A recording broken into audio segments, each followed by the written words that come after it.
La strada è solitaria, ma in realtà è troppo affollata dal passato. Gli occhi fissano il vuoto, la strada è persa. Fermi, immobili, intorno tutto è un vortice. Correre, correre, tutto è fermo. Correre, tutto è bloccato, ripetuto, incollato. La strada è sempre più stretta. Il ponte scompare. Il lago cresce e fuori da questi confini solo nebbia e silenzio. L'acqua cresce, l'acqua è pesante. È una consolazione sedersi qua. Le chiappe sembrano più calde.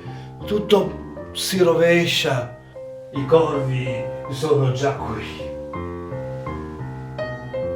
Attendono. Il momento buono arriverà per loro. Forse l'acqua è la soluzione. Abbandonarsi, forse Caronte mi porterà da qualche parte dove c'è qualcuno.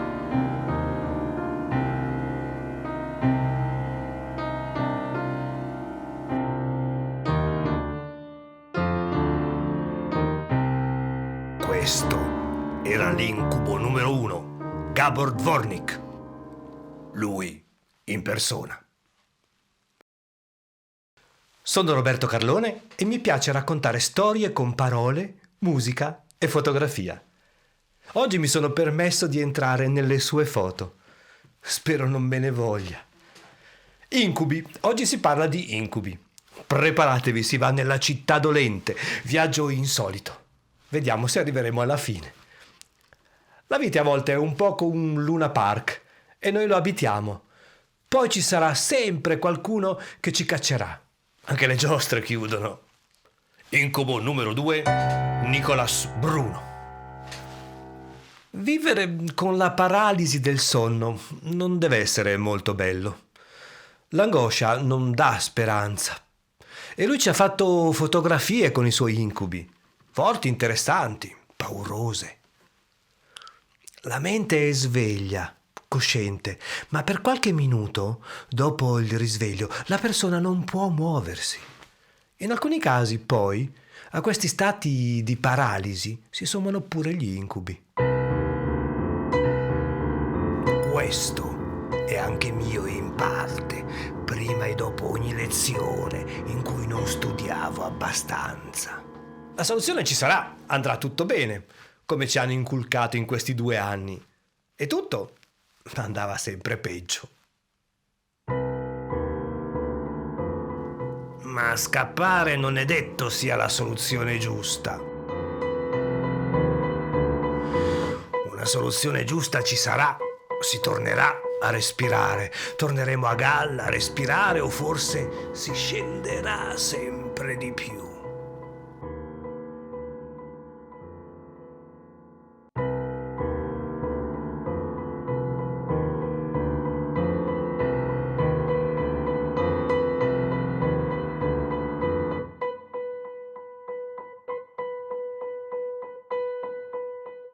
E questa è la sua foto, lui.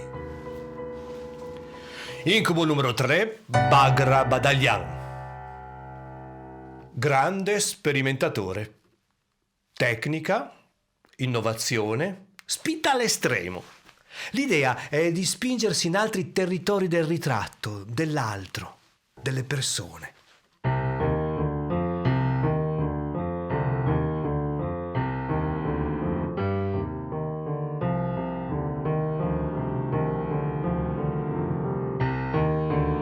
Inferno, mostri, l'uomo è un alieno, una creatura che ti porta in basso, nessuna speranza.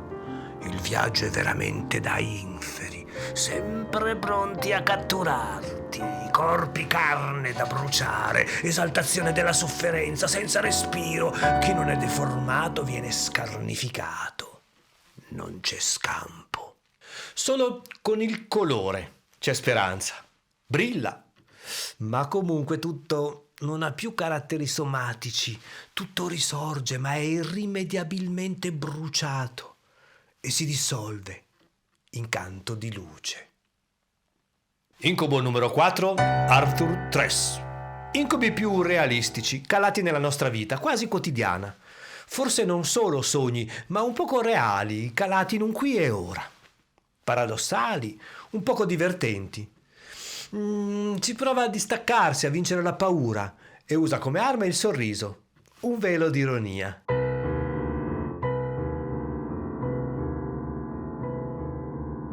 Ma resta impossibile. Tutto inquieta, anche se i denti sono finti.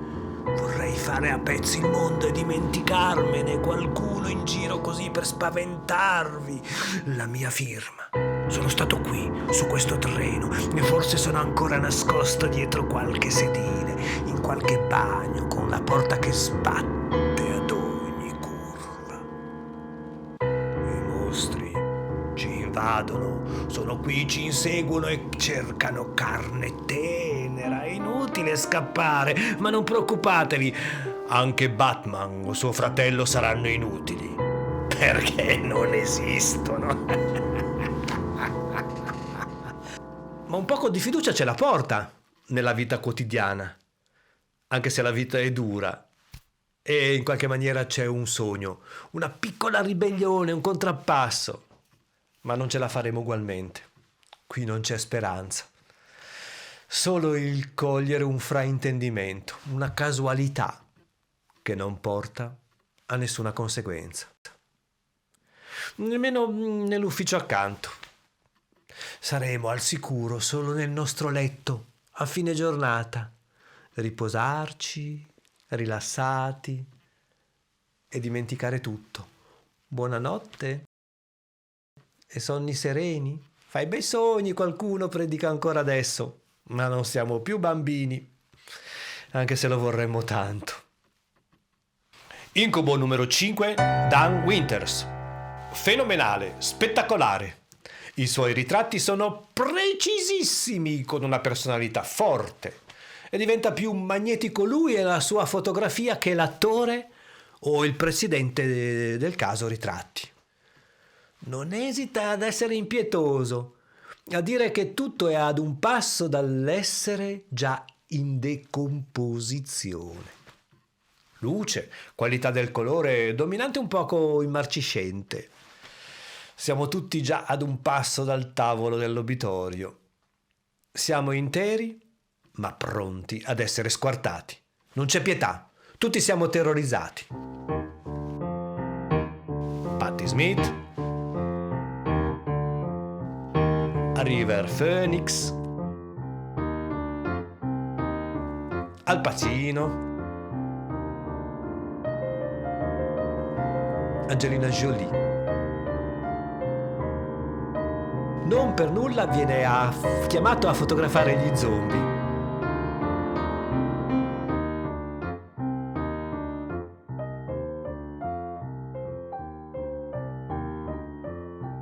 E ci riesce più che bene, meglio che la serie televisiva stessa. Incubo numero 6, Lee Ji-young. Finalmente colori esagerati, vie di fuga. Invece no stanze chiuse che si aprono per i nostri occhi imprigionati. Forse siamo più in incubazione noi, più legati che mai. Mai vorremmo una camera così. Aiuto, non ne possiamo proprio uscire, aiuto, aiuto. E vorreste vivere lì dentro, la vostra cameretta. Che conforto avere una camera tutta per sé, non poterne uscire. Guarda a destra, guarda a sinistra, dai un bacio a chi vuoi tu. Ma chi c'è qua giù? Ma vorrei finire con qualcosa di positivo, o perlomeno altamente, velatamente positivo. E cioè, gli incubi al contrario, e gli incubi che non ho mai avuto. Ringrazio tantissimo i miei genitori che nelle sere invernali mi hanno sempre proibito di guardare lui, che si aggirava in classe la mattina successiva, il fantasma del Louvre. Belfagor! E chiudiamo veramente con i miei 2 incubi al contrario. 2 attori splendidi, E penso che forse sono anche i vostri incubi, perché non diventeremo mai così belli, mai così desiderabili. Ed eleggo i miei incubi desiderio sia per il maschile che per il femminile. E ne presento solo 2. Marcello Mastroianni e Monica Vitti. Parola di Marty Alan Feldman. Questi gli incubi degli altri, per fortuna. Speriamo che non mi vengano a svegliare questa notte. Che dire? Bisogna rompere le limitazioni. Lo so e ve lo dico, possiamo scegliere ogni passo successivo della nostra vita. Questo è certo.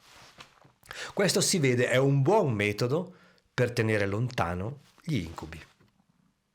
Che è vero, sono un ponte con le paure, che esistono e sono necessarie.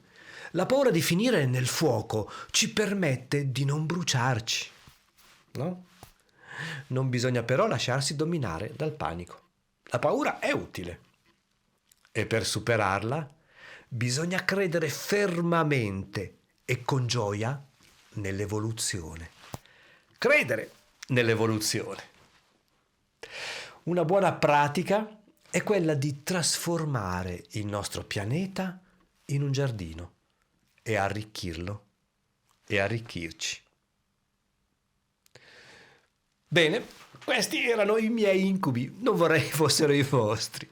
Grazie di essere stati qui e vi ricordo che se questa storia, questo racconto vi è piaciuto, non esitate a lasciare un commento sotto. Io vi rispondo e anche gli altri possono rispondervi, così diventiamo proprio davvero tanti. Se volete fare una cosa meravigliosa perché questa storia vi è piaciuta, iscrivetevi al canale. Così potrete restare non solo in contatto, ma essere avvisati sulle grandi novità. Volete fare una cosa ancora più importante? Iscrivetevi alla newsletter. Sì, perché c'è una newsletter che vi arriva più o meno una volta alla settimana e vi racconta quelli che sono tutte le mie novità, il mio futuro, che può diventare forse anche il vostro. E così ci possiamo raccontare. Mi raccomando, iscrivetevi e riceverete tutto quanto. Mi trovate su YouTube, mi trovate con la newsletter. Grazie ancora, grazie tanto e mi raccomando, scacciate via gli incubi. Alla prossima! Ciao!